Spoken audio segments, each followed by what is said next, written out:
क्या भगवान वैसे हैं जैसा आप सोचते हैं? गांव के मंदिर में एक बड़े धर्मात्मा पुजारी थे। वे कभी भी किसी से दान दक्षिणा की मांग नहीं करते थे। वे इतने स्वाभिमानी व्यक्ति थे कि जितना मंदिर चढ़ावे की राशि आती, उसमें से भी वे केवल उतनी ही राशि लेते थे जिससे उन दोनों दंपत्ति का जीवन निर्वाह हो जाए। शेष राशि वह मंदिर के ट्रस्टी को पहुंचा देते थे। अब उनको अहंकारी कहें या धर्मात्मा, उनका कहना था कि भगवान उन्हें जितना देना चाहते हैं उतना चढ़ावे के रूप में ही दे देते हैं और मैं उससे ज़्यादा की मांग नहीं कर सकता। समय बीतता गया और पुजारी व उनकी पत्नी काफ़ी वृद्ध हो गए। धीरे धीरे किसी कारणवश उनकी धर्म पत्नी की तबीयत बहुत खराब रहने लगी। जब वे अपनी पत्नी को लेकर अस्पताल गए तो डॉक्टर ने उनकी पत्नी की जांच करके बताया कि पुजारी जी, आपकी पत्नी का ऑपरेशन करना पड़ेगा और ऑपरेशन के लिए लगभग 1 लाख तक का खर्चा आएगा। अगर आपने जल्दी से जल्दी पैसों का इंतजाम नहीं किया तो हम इन्हें नहीं बचा पाएंगे। पुजारी ने जब इलाज के लिए इतनी बड़ी रकम सुनी तो उनकी हालत खराब हो गई, क्योंकि उनके पास केवल इतना ही रुपया था जिससे वे दोनों अपना गुजारा कर सके। उनके पास उनके पूर्वजों की कोई जमीन जायदाद या संपत्ति आदि भी नहीं थी जिसे बेचकर वह 1 लाख का इंतजाम कर पाते। इसीलिए जब उन्हें रुपयों का इंतजाम करने के लिए कोई भी रास्ता समझ में नहीं आया तो अंत में वे मंदिर में ही प्रार्थना करने लगे, हे भगवान, मुझे मेरी पत्नी के इलाज के लिए 1 लाख रुपए की ज़रूरत है, इसीलिए कृपया मुझे 1 लाख रुपए दे दीजिए। उसी रास्ते से एक जुआरी रोज गुजरता था जो दिन भर की कमाई से रात को जुआ खेलता और हर रोज हार जाता था। पुजारी जब ईश्वर से ये प्रार्थना कर रहे थे, ठीक उसी वक्त वह जुआरी वहां से गुजर रहा था और संयोगवश उसने पुजारी की ये सारी बातें सुन ली।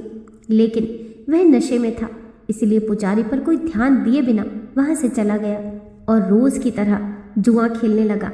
रोज तो वह जुआरी अपनी सारी कमाई हार जाता था, लेकिन आज पता नहीं क्यों वह जुआरी जीत रहा था। उस रात वह जुआरी 2 लाख रुपए जीत कर लौटा और उसे वह पुजारी वहीं बैठे मिले। जुआरी पुजारी के पास आकर बोला कि यह 1 लाख रुपए ले लीजिए और अपनी पत्नी का इलाज करवाइए। लेकिन पुजारी ने कहा, मैं तुमसे ये पैसे नहीं ले सकता, मुझे मेरा भगवान आकर पैसा देगा। पंडित की बात जुआरी को बड़ी अजीब लगी। उसने सवाल किया, आपका भगवान स्वयं आकर पैसा कैसे देगा? आप कैसे भगवान का इंतजार कर रहे हैं? मैं ही भगवान हूँ। लीजिए ये पैसा और इलाज करवाइए अपनी पत्नी का। लेकिन वह पुजारी नहीं माना, उसने जुआरी के पैसे नहीं लिए। अंत में जुआरी भी उस पुजारी से नाराज होकर चला गया और वही हुआ जो होना था। पुजारी के लिए कोई भगवान पैसे लेकर नहीं आया और पैसे जमा न करवा पाने के कारण उनकी पत्नी का इलाज न हो सका और उनकी पत्नी की मृत्यु हो गई। कुछ दिन बाद वही जुआरी फिर से मंदिर के आगे से गुजर रहा था। तभी वह पुजारी के पास आया और पूछा, क्या आपकी पत्नी का इलाज हो गया? क्या अब वे ठीक है? पुजारी ने प्रत्युत्तर दिया, नहीं, वह मर गई। भगवान ने मेरी पत्नी को मार दिया। भगवान मेरे लिए 1 लाख रुपए लेकर नहीं आया, इसीलिए भगवान की वजह से मेरी पत्नी की मृत्यु हो गई। उस जुआरी ने पुजारी से कहा, आपकी पत्नी को भगवान ने नहीं बल्कि आपने ही मारा है, क्योंकि उस रात पहली बार मैं जुए में इतनी बड़ी रकम जीता था। शायद भगवान मेरे माध्यम से आपको ही वह रुपया पहुंचाना चाहते थे। इसीलिए तो जब मैं उतनी बड़ी रकम जीता तो जाने क्यों मेरे मन में ख्याल आया कि आपको उसमें से 1 लाख रुपए दे दूं ताकि आप अपनी पत्नी का इलाज करवा सकें।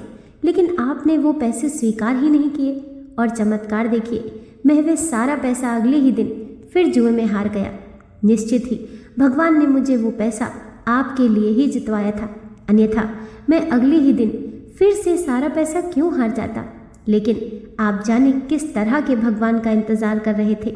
इतना कहकर जुआरी तो वहां से चला गया, लेकिन उस दिन के बाद वह पुजारी मंदिर में भगवान की पूजा अर्चना नहीं कर पाया। सही ही तो कहा था जुआरी ने। वह किस तरह के भगवान का इंतजार कर रहा था? उस मूर्ति जैसे स्वरूप वाले भगवान का, जिसकी वह हर रोज पूजा अर्चना किया करता था, क्योंकि भगवान की मूर्ति का वो स्वरूप तो किसी ऐसे इंसान ने ही बनाया था जिसने स्वयं कभी भगवान को नहीं देखा था। उस पुजारी के लिए भगवान एक जुआरी के रूप में आए थे, लेकिन वह पुजारी उन्हें नहीं पहचान सका और हम सभी उस भगवान को ढूंढ रहे हैं। भगवान कब और किस रूप में आ जाए ये कोई नहीं जानता।